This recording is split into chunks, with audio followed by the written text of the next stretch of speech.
Morning students आज हम ranking वाला जो हमारा टॉपिक हमने कल स्टार्ट किया था उसी को थोड़ा सा आगे बढ़ाते हैं। कल मैंने बात की थी कि कल पार्ट 1 में हमने थोड़े से सिंपलर क्वेश्चन किए थे, तो आज के पार्ट 2 में वैसे तो क्वेश्चन सेम ही रहेंगे लेकिन उससे थोड़ा सा एक दो क्वेश्चन उससे हटके भी करेंगे और उनको समझेंगे कि उसको कैसे करना है। तो फिलहाल आज का टॉपिक स्टार्ट करते हैं फ्रेंड्स हम एक क्वेश्चन के साथ। क्वेश्चन हमारे सामने है friends, Satish is 15 rank ahead Sushil, who is 28th in the class of 50 students. Find rank of Satish from bottom. यहां पर फ्रेंड्स एक चीज हमें ये देखनी है, सतीश और सुशील का कंपैरिजन बताया गया है। सतीश जो है सुशील से 15 रैंक आगे है और जो सुशील है उसका रैंक 28th है आउट ऑफ 50 स्टूडेंट्स। तो पहला मतलब ये हो गया कि मुझे क्या निकालना है, मुझे सतीश का रैंक निकालना है। सतीश का रैंक निकालना है, सतीश रैंक फ्रॉम टॉप। देखिए बॉटम से तो उसने पूछा है हमसे, तो टॉप से रैंक निकालूंगा तो मुझे इतना पता है कि जो सुशील है वो 28th पोजीशन पे है और ये 15 पोजीशन उससे आगे है, तो इसका मतलब इसका रैंक आ जाएगा 28 minus 15 is equal to 13th rank from the top. तो ये छोटा सा ट्विस्ट था इस क्वेश्चन में और कुछ नहीं। बाकी तो मेरे ख्याल से आप समझ गए होंगे, अगर आपने कल का लेक्चर देखा हुआ है, अगर टॉप रैंक पता लग गया, बॉटम पूछा हुआ है, टोटल मुझे पता है तो आई कैन फाइंड। ठीक है, तो यहां पर हमारे लिए इंपॉर्टेंट चीज क्या थी कि सतीश का रैंक निकालना था हमने टॉप से, जो कि 15th रैंक अहेड है 28 से। अहेड होने का मतलब होता है उससे उतना आगे है। ठीक है जी, अगर वो 28वें नंबर पे है, वो 15 रैंक उससे आगे है, तो उसका मतलब उसका 13वां नंबर होगा टॉप से। ठीक है, तो ये 13th रैंक पे आ गया। अब टॉप पोजीशन, मुझे बॉटम पोजीशन निकालनी है, तो आपको याद होगा फ्रेंड्स मैंने क्या बोला था आपको, top position plus bottom position is equal to total plus 1। तो what we want to find, we want to find bottom position, तो bottom position is equal to total, total is your 50 plus 1 minus top position is your 13, तो that is your equal to friends 51 minus 13 and 51 minus 13 जो है वो आपके पास आएगा friends 38। So your rank is 38 from the bottom. तो ये है फ्रेंड्स हमारे पास यहां पर।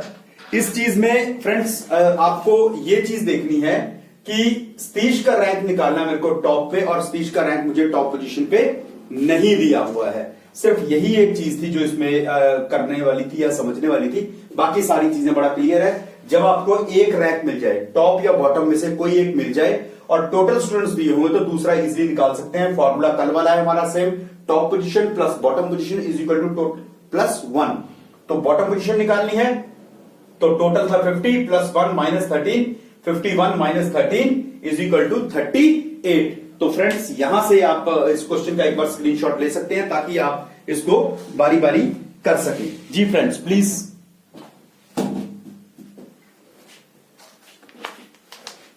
हाँ जी फ्रेंड्स, ये जो हमने अभी तक आपसे क्वेश्चंस किए हुए हैं, इन क्वेश्चंस में फ्रेंड्स मैं एक चीज सिर्फ आपसे ये बोलूंगा कि अगर तो आपको रैंकिंग वाले जस्ट सिंपल क्वेश्चंस हुए, सिंपल क्वेश्चंस का मेरा मतलब है जहां पर उसने सिर्फ हमें रैंक्स के बारे में पूछा होगा, उसने बोला होगा टॉप पोजीशन से ये है, बॉटम पोजीशन पे ये है, या एक रो पे लेफ्ट साइड से ये है, राइट साइड पे ये है, बिटवीन इतने बैठे हुए हैं, तो इस तरह के क्वेश्चन अगर आएंगे हमको तो वो हम इजिली कर सकते हैं जैसे कि हमने ये वाले क्वेश्चंस किए हैं। लेकिन एक रैंकिंग में ही रैंकिंग अरेंजमेंट के क्वेश्चन होते हैं।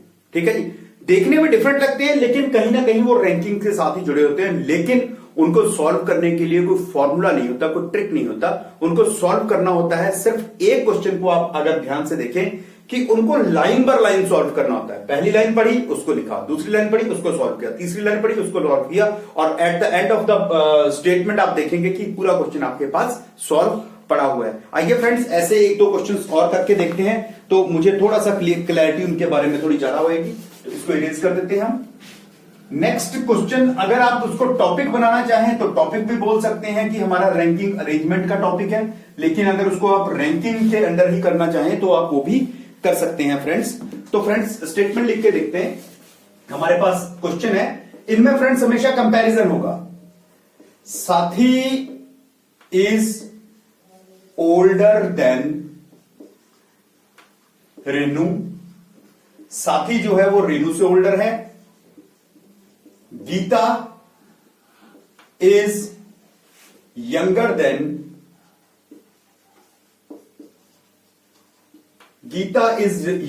Renu. Priya is older than साथी।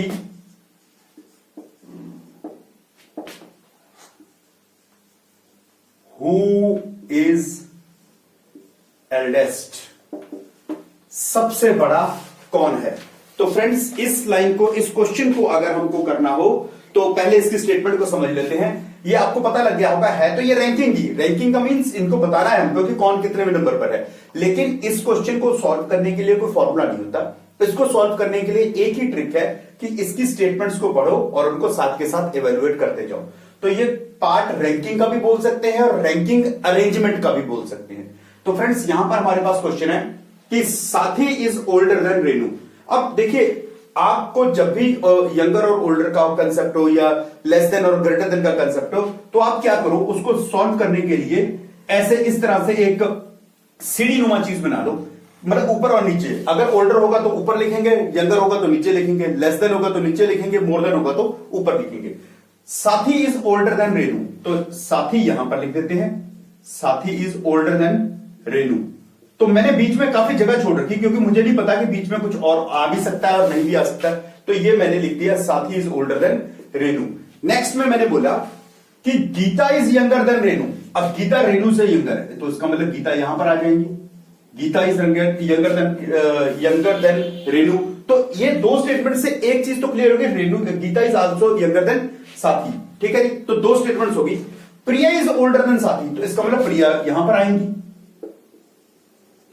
तो प्रिया इज ओल्डर देन साथी। अब देखिए फ्रेंड्स, चार बंदों का कंपैरिजन था और चार के चार में ये रैंक 1 पे है, ये रैंक 2 पे है, ये रैंक 3 पे है, ये रैंक 4 पे है। तो प्रिया रैंक 1 पे आ गई, साथी रैंक 2 पे आ गई, रेणु रैंक 3 पे आ गया, गीता रैंक 4 पे आ गया।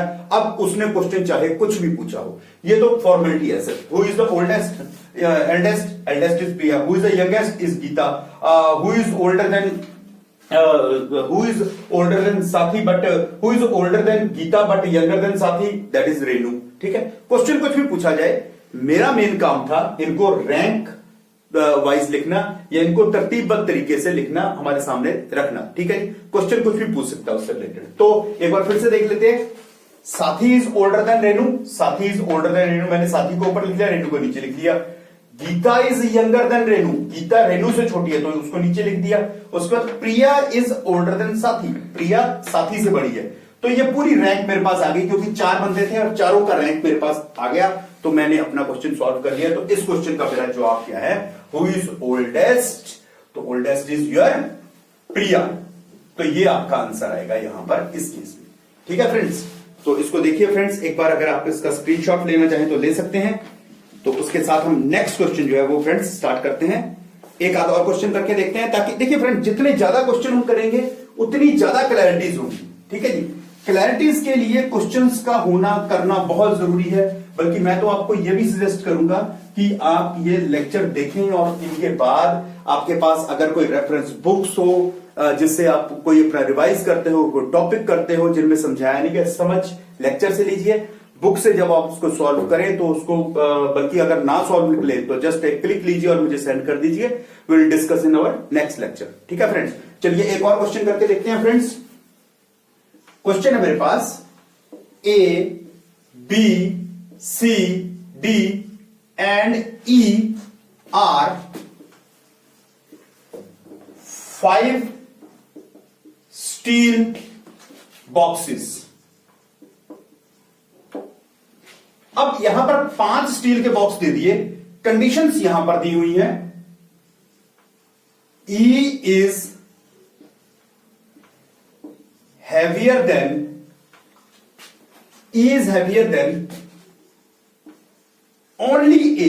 तो ये जो वर्ड्स है ना छोटे छोटे, ये बड़े इंपॉर्टेंट है, वो हम बाद में देखेंगे। Only A, C is heavier than A and E. But sorry यहां पे खत्म नहीं statement, but less heavier than B. उसके बाद लिखा है हु इज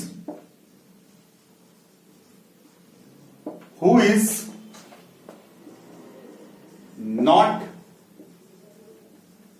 हैवीएस्ट, जो सबसे भारी नहीं है। क्वेश्चन उसने पूछा है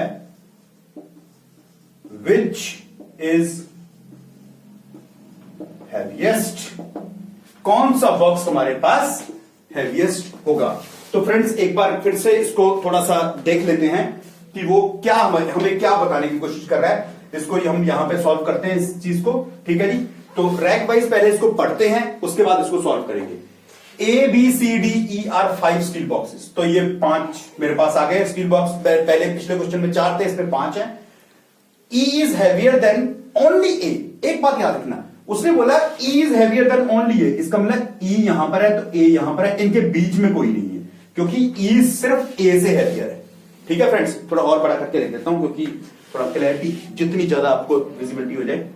E is only heavier than A, ये चीज आ गई फ्रेंड्स मेरे पास।